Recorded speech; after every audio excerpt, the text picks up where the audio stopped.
Oui, c'est vrai qu'Angéline nous a dit qu'elle savourait beaucoup le paysage camerounais, le vent frais. Et oui, on a décidé de venir en plein air pour la suite et la fin de notre programme. Oui, parce qu'on tend déjà vers la fin. Mais avant, on a bien envie de savoir la valeur de ce collier que vous avez au cou, parce que vous l'avez vraiment, c'est un collier qui vous est cher. Lorsqu'on vous plaçait votre micro, vous le disiez exactement. Et quelque part, on nous a soufflé que vous avez rencontré le pape Jean-Paul II. Oui, effectivement, à mon cou, j'ai la médaille miraculeuse des Sœurs de la Charité. En fait, je suis une enfant de la médaille miraculeuse, puisque la religieuse qui m'a fait venir en France, Sœur Agnès, était de la congrégation des Sœurs de la Charité. Et pour la petite histoire, cette médaille, c'est celle de mon filleul, Mathis, le fils de mon petit frère, dont je suis la marraine.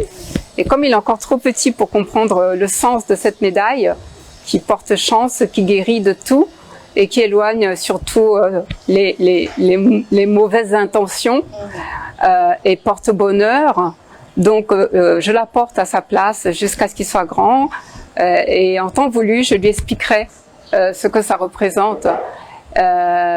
Parce que bon, comme je le dis, hein, j'ai une chance inespérée. Souvent, je me demande si j'étais restée au Cameroun, au village, qu'est-ce que je serais devenue aujourd'hui? Je serais peut-être morte, mordue par un serpent, comme j'ai failli l'être au champ avec ma tante un jour. Le serpent est passé sur moi, mais il ne m'a pas mordu. Mais à force, on ne sait jamais. Et puis peut-être que j'aurais eu moi aussi des enfants. Et donc je ne sais pas ce qu'aurait été ma vie. En tout cas, je n'aurais pas été une mendiante parce que mes frères ne le sont pas. Ils se sont développés au Cameroun, mais néanmoins ils ont eu des avenirs, très très brillants.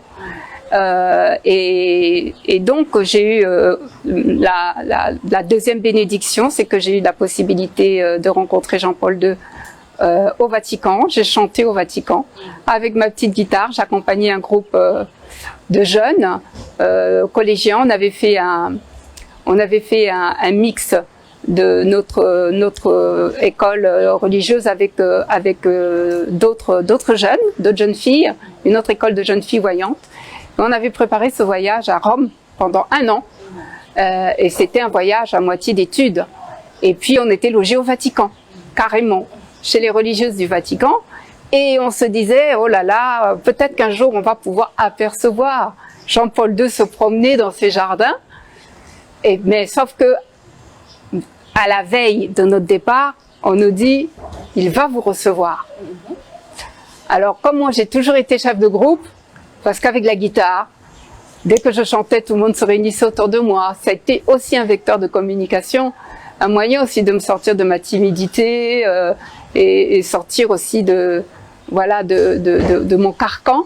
La musique, j'ai fait du scoutisme et tout ça, on allait faire des feux de camp, on allait camper, on travaillait de nos mains, etc. Et on était avec d'autres jeunes de notre âge qui voyaient et tout, donc j'ai commencé l'expérience de la mixité.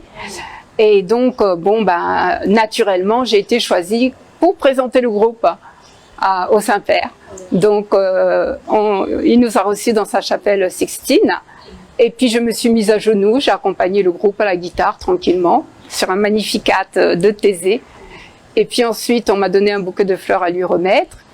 Et puis au moment de lui remettre le bouquet de fleurs, j'ai voulu lui dire quelque chose. Et là, il m'a prise dans ses bras et je lui ai soufflé un secret.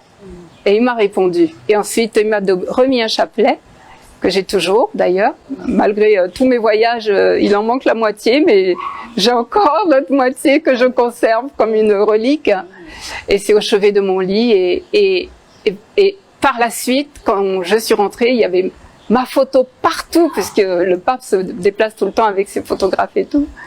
Partout, ma photo était partout en train d'embrasser le pape et de lui souffler quelque chose à l'oreille. Et tout le monde disait, mais qu'est-ce que tu lui as dit? Mais j'ai dit, c'est un secret. Je ne le révélerai pas. Mais j'étais très, très, très émue. Et j'avoue que quand je suis rentrée à l'internat, les religieuses m'ont respectée.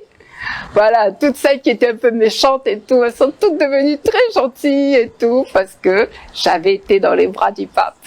Voilà, donc c'était une très belle expérience et c'est pour ça peut-être qu'aujourd'hui je suis aussi lumineuse. Voilà, parce que quand on a la foi, on illumine de l'intérieur, de l'extérieur et on a envie de transmettre cette joie de vivre. En parlant de belles expériences, on va parler également de Stevie Wonder. Oui, bah ça fait partie des belles rencontres. Hein. Ça fait partie des très belles rencontres. Les grands hommes sont très discrets et très gentils.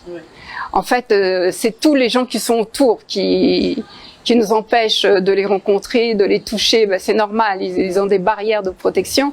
Je suis allée à Los Angeles à plusieurs reprises. Je l'avais eu au téléphone parce que j'avais eu un contact en Côte d'Ivoire. Il aimait beaucoup l'Afrique, il partait souvent en Côte d'Ivoire. Et je l'avais raté en Côte d'Ivoire, mais on m'avait donné son numéro perso. Et quand je suis arrivée à Los Angeles, je l'ai contacté et il m'avait invité à visiter son studio. Malheureusement, ça s'est pas fait. Mais on s'est retrouvés en Afrique du Sud. Voilà, et on était dans le même hôtel, on a passé une semaine ensemble. Il voyage, il marche avec son studio ambulant.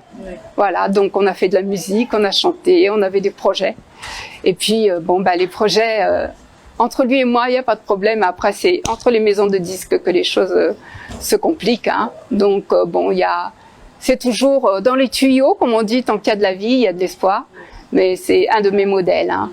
Un de mes modèles. Et puis, il est passé au Cameroun, il a fait beaucoup de dons pour les personnes en situation de handicap au ministère des Affaires sociales.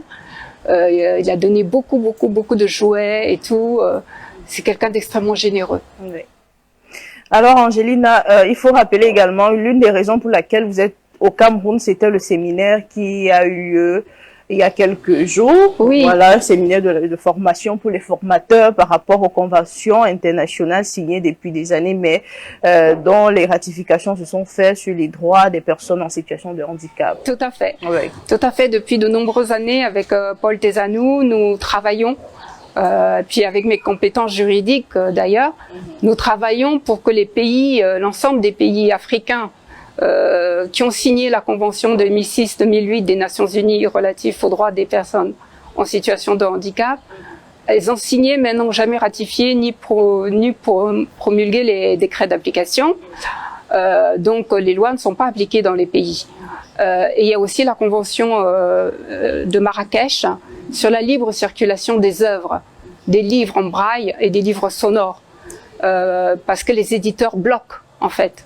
Et la Convention de Marrakech autorise pour les non-voyants à ce qu'on puisse copier un livre en le dictant, voilà, en vocal ou en braille. Et il y a quelques mois seulement, l'État camerounais a enfin ratifié et promulgué les décrets d'application de ces conventions-là. Donc nous avons organisé ce séminaire sous l'égide du ministre, de la ministre des Affaires sociales. Il y avait également le ministre délégué au ministre de la Justice et le président de la Commission des droits de l'homme, très important, du Cameroun, et bien sûr le président de l'Union francophone des aveugles, Paul Tezanou, et toutes les délégations internationales. Nous sommes venus féliciter déjà l'État camerounais de s'intéresser à la situation des personnes handicapées et de deux, former les émissaires qui vont aller sillonner l'ensemble du territoire pour expliquer aux intéressés les tenants et les aboutissants. Il y a notamment une loi qui a été votée il n'y a pas très longtemps, 2010, concernant le recrutement des handicapés dans la fonction publique. Désormais, il n'y a plus de critères d'âge. Ce qui est bien parce que en général, les personnes handicapées, elles sont scolarisées tardivement. Et voilà. Et trouver un emploi, c'est pas facile. Alors, quand il y a en plus la condition de l'âge, c'est encore plus compliqué. Alors, abroger cette condition de l'âge, je pense que c'est une chose importante. Après, il faudra travailler plus loin pour retrouver des mesures comme ça se passe du côté de la France, des mesures incitatives à l'embauche des personnes en situation de handicap pour favoriser justement l'insertion professionnelle. Et pour cela, j'aurais des propositions à faire en me fixant sur le modèle que nous appliquons en Europe, au Canada, pour l'embauche des personnes en situation de handicap. D'accord. Alors, parlons également du projet de jeu pour les personnes malvoyantes, Showdown. Oui, le Showdown. Ah oui, alors le Showdown, c'est un jeu, c'est un sport d'envergure internationale. Oui. Donc, avec des compétitions internationales à la clé. Hein. Donc, en fait, depuis que j'ai commencé à faire de la musique, les journalistes me posent toujours la même question. Mais Angelina, qu'est-ce que tu fais pour les jeunes? Oui. Ben, je leur donne ma musique déjà, je leur donne ma bonne humeur, mais bon, c'est pas suffisant. Qu'est-ce que moi je vais laisser derrière moi, à part mes œuvres associatives et tout ça, tout ce que je peux faire? Donc, j'ai un très bon ami qui est président de la fédération du Showdown. Oui. C'est un genre de tennis de table. Oui. Avec une balle de ping-pong avec des gros lots à l'intérieur, voilà, qui, quand on lance la balle avec des raquettes, la balle, elle sonne. Donc, ça se joue à 2 personnes, à 2 extrémités, avec un filet au milieu. Et donc, ça se joue entre non-voyants, mais aussi des personnes voyantes aussi, puisqu'il y a des bandeaux pour les yeux, des protèges pour les yeux, comme des lunettes de ski noires. Donc c'est un jeu qui est très convivial, qui peut se jouer aussi entre le jeune et moins jeune. Et ce qu'il y a d'intéressant, c'est que de toute façon, il faut des voyants parce que parfois la balle, elle sort du territoire et il faut aller la chercher, la balle. Voilà, il faut des ramasseurs de balles. Et donc, j'ai eu cette idée parce que c'est une fois qu'on a le matériel, la table, c'est le plus difficile parce qu'elle est lourde et elle est très onéreuse. Donc, on a réussi à la fabriquer au village, voilà, sur plan. Et puis, moi, j'ai offert le petit matériel, les raquettes, les gants, etc., les balles. Et Angèle Musique, mon association, a offert le petit matériel. Et puis, c'est un sport qui se joue. Il n'y a pas de mécanique, hein, l'entretien est très simple. On se lance seulement la balle. Voilà. Et donc, j'espère que ça va susciter l'engouement des jeunes et qu'on pourra installer des tables dans toutes les grandes villes. Et puis, pourquoi pas organiser un championnat national pour pouvoir aussi atteindre l'international. C'est mon but. Est-ce qu'il y a déjà une date pour la présentation déjà officielle du projet? Oui, alors ça a été présenté la semaine dernière.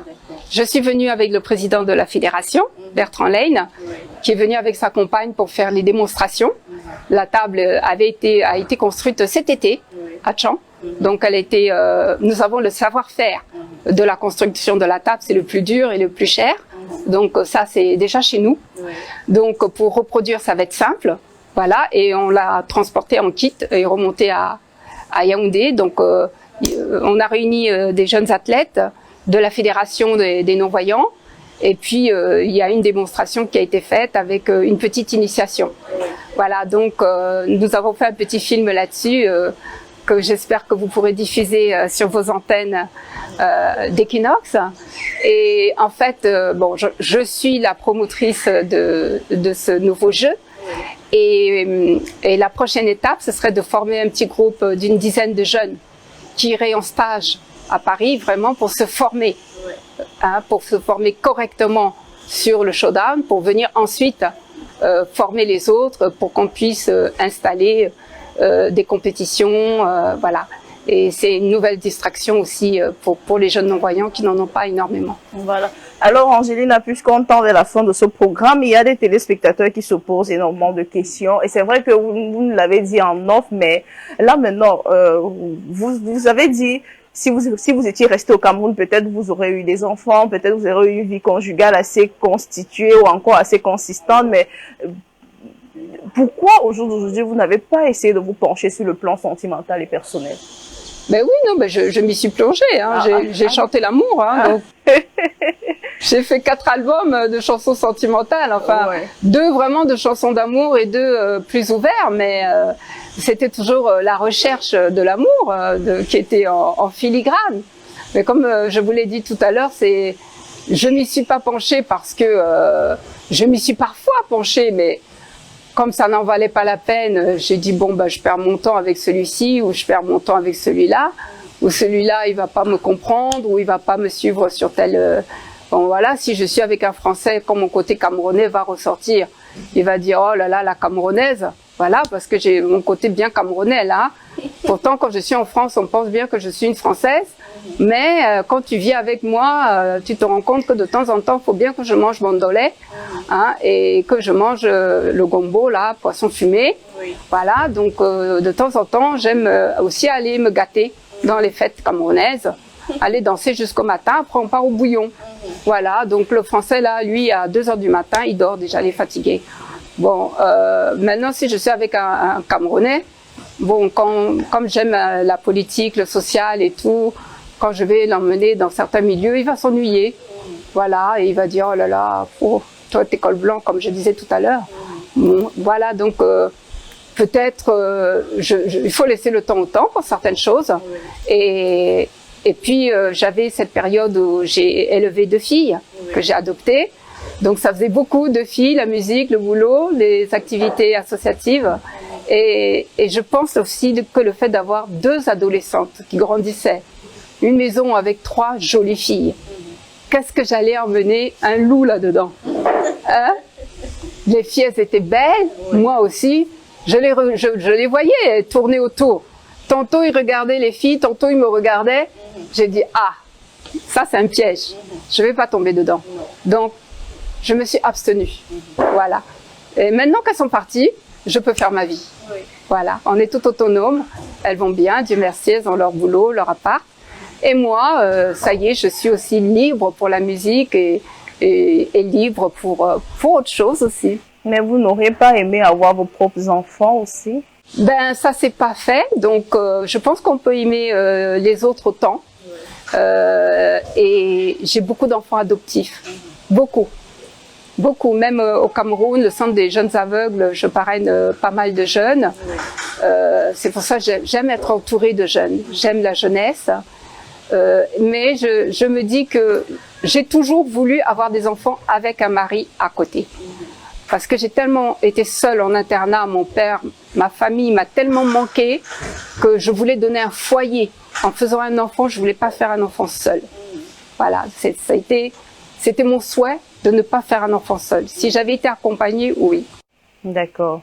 Alors Angélina, pour sortir la dernière question, l'univers musical et culturel camerounais, selon vous, quelle est votre appréciation? Oui, comme je le disais tout à l'heure, je trouve que la musique camerounaise a beaucoup évolué dans le bon sens. Il y a quelques années, c'était un petit peu n'importe quoi, mais je dois dire que j'étais agréablement surprise.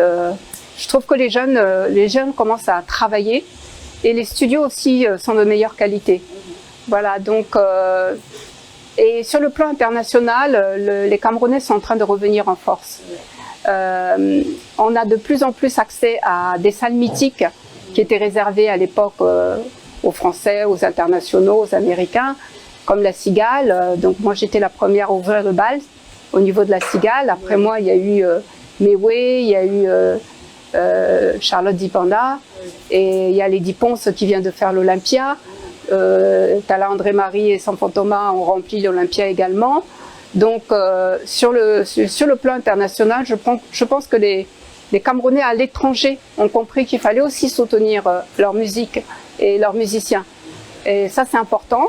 Je fais aussi de plus en plus de tournées vers le Canada via des associations camerounaises, aux États-Unis aussi via des associations camerounaises qui m'invitent. C'est aussi grâce aux réseaux sociaux et à des chaînes de télévision comme les vôtres qui sont très très très suivies à l'étranger. Voilà, aujourd'hui Equinox, moi on me parle beaucoup d'Equinox, c'est la chaîne qui monte.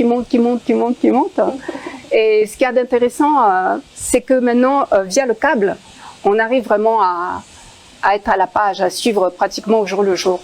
Voilà, donc j'encourage beaucoup les jeunes qui continuent à travailler parce que avec le temps c'est porteur. Sur le plan camerounais, on voit pas trop l'impact. Les pouvoirs publics n'ont pas encore compris l'importance de la musique au Cameroun, contrairement au Nigeria qui investit dans les studios et tout, l'État investit dans la musique, mais les artistes font beaucoup d'efforts. Oui. Alors, Angéline, a pour sortir le mot de fin. Ben, je voudrais d'abord remercier Ninette qui nous reçoit aujourd'hui à la résidence de l'an 2000. Voilà, qui est un établissement, je peux dire, cher à mon cœur parce que c'est familial. Le papa Nkandem, est un ami de longue date de la famille Tezanou, qui nous a quittés il y a peu de jours encore.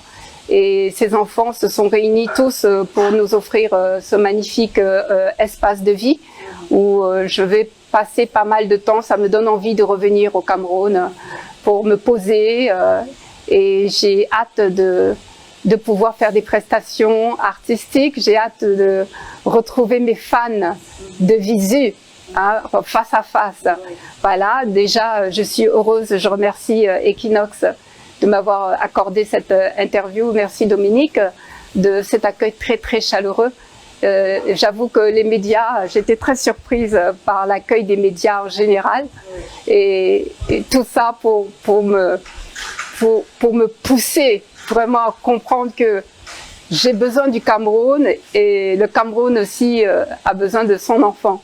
Le Cameroun a besoin de tous ses enfants. Alors je finirai juste en saluant toutes les femmes, toutes les jeunes filles, toutes les personnes en difficulté aussi, les personnes en situation de handicap, mais on l'est tous, hein, trop petits, trop grands, trop minces, célibataires, sans enfants, bref, on a tous quelque chose dans notre vie qui ne va pas, mais à partir du moment où on a le sang qui coule dans nos veines, à partir du moment où on peut enjoy the life, hein, donc à partir du moment où on sent vraiment qu'on est en vie, c'est ça qui compte. Voilà, donc le Cameroun, c'est le plus beau pays du monde et les Camerounais, c'est le meilleur public. Je vous aime beaucoup et je vous dis à très bientôt. Nous aussi, on vous aime beaucoup. Merci.